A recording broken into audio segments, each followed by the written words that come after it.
soo dhawow qaybtii labaad ee qisadii iska kaylow. qaybtii koowaad waxay ku joogtay anigoo ku qayliyey Esther, iyaduna ay aamusnaan igu kaalmaysay isna ay ka soo daadatay indhaheeda ilin. insha allah qaybtana waxay ka sii bilaaban doontaa halkaaye daawasho wanaagsan. ha hilmaamin tabiyaha qisadu waa anigoo ah wariyana macalinka case.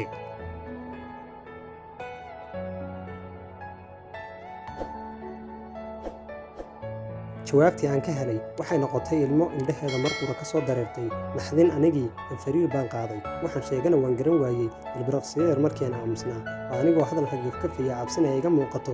waxaan idhi in abbaayo iga raali noqo haddii aan wax qaldan ku dhahay ama tallaabo qaldan aan ku dhaqaaqay. markaas bay iyada oo qarqaraysa cod naxariis leh oo wadnahayga gilgile igu tiri, ilaah indhaha kuuma siinin in aad ku jeesteesto, anigana igama qaadin dembi aan galay ee waa cibro qaadasho inaanan waxba arag oo meel aan u dhaqaaqo aanan garanayn, adiguba waad aragtaa. markaas baad qaylo dhagaha iga jebinaysaa.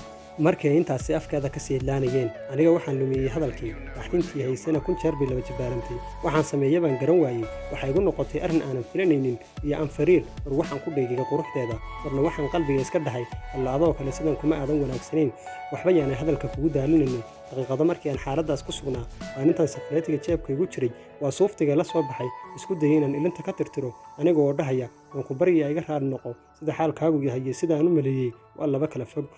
balse mar allaala markii aan isheeda bidix ku bilaabay inaan ilinta ka tirtiro ayay gacanteeda iska tuurtay.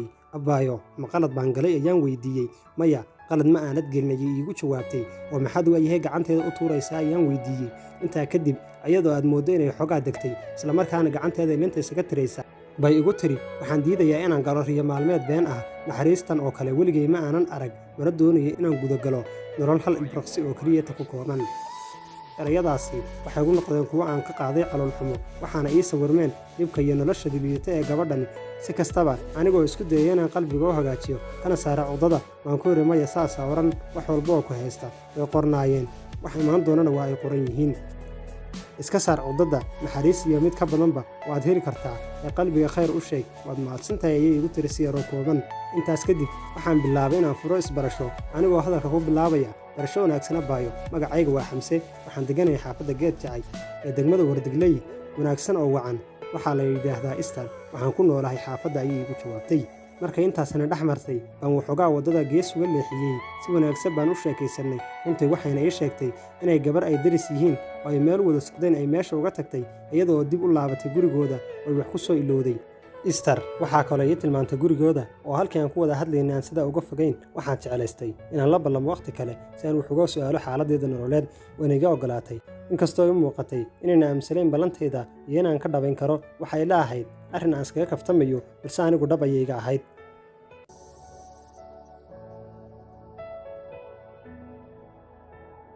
intaas haddii ay sheeka noo marayso ayay gabadhii waddada uga tagtay u timiday, aniguna waan macasalaamiyey kana tegey. waxaan sii aaday Asad oo aan runtii aad uga daahay. waxaanan la kulmay saaxiibkay oo markaa albaab ka soo baxaya. wax hadalaa waqti isagama luminine horey baan u sii aaday garoonka diyaaradda ee caalamiga ee Muqdisho, halkaasi oo Asad uu kaga dhoofayay dalka USA. abbaarihii 8 barqanimo ayaan soo laabtay markii aan saaxiibkay ku hubsaday diyaaradda. markii aan gurigeena imday ayaan bilaabay inaan mar kale diyaariyo, anigoo doonaya inaan aad wasaaradda boostada iyo isgaarsiinta oon ka shaqayn jiray si aan soo guto shaqadaydii maalinkaas oon 4 saac hore fasax ka ahaa. maalinkaas waxa uu ahaa maalin baal ka galay taariikhdayda. habeenkii markii aan sariirtayda dul imi oo aan gama islahaa ha sheegin, waxaan bilaabay inaan ka fakaro dhacdadii maanta iyo kulankii Esther. waxay noqotay arrin qalbigayga aan ka saari waayey.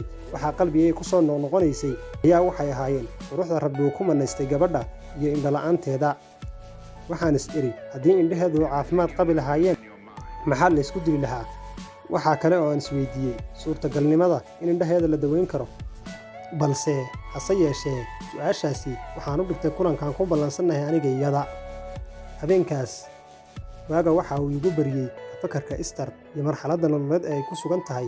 waxaan dareemay in qalbigay ku soo noqonayaan erayadeena dhex maray. ma garan karin waxa ugu wacan oo ay sidaasi saamaynta igu yeelatay durba, laakiin waxaa ogaa keliya in habeenkaasi ay qalbigayga ka xanibtay dhaqdhaqaaqyadii kale oo iyada iyo ka fakarkeeda oon waqti aan ku lumiyey.